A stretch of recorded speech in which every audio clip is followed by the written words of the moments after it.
Your U.S. history, you know, Crispus Attucks was the first African-American patriot to die in the Boston Massacre. I didn't know that. And if you know your local history, you know that the theater named for him has brought some of the biggest names in music to Church Street in Norfolk, and it still does. It's the perfect place for known and newly discovered talent. Here's this week's postcard from Hampton Roads.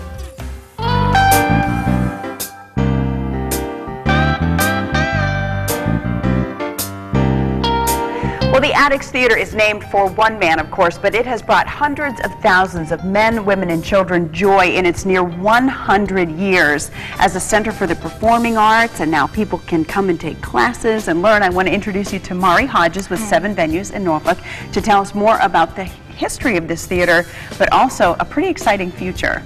Well, this theater, like you said, has a rich history. Built in 1919, it was named for Crispus Attucks, the first American patriot who lost his life in the Boston Massacre.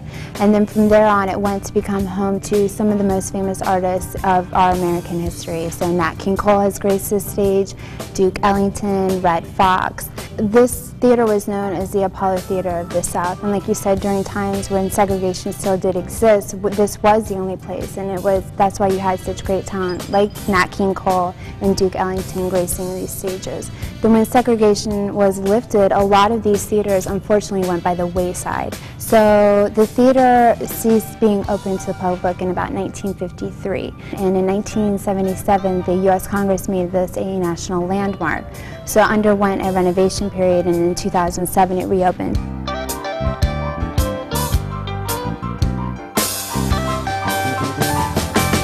And now it's become home to lots of different programming. We do arts incubators here. The Crispus Attucks Cultural Center does a lot of classes and different musical events here. And then it's also home to the Discovery Music Series, which is one of 7 venues musical programming series. So the concept behind Discovery Music Series was a way to keep the Attucks to have a role within the city, and at the same time to bring a quality artist for an affordable price to the area. So a lot of these artists, you've heard their music on sitcoms and commercials, but you don't quite recognize their face yet.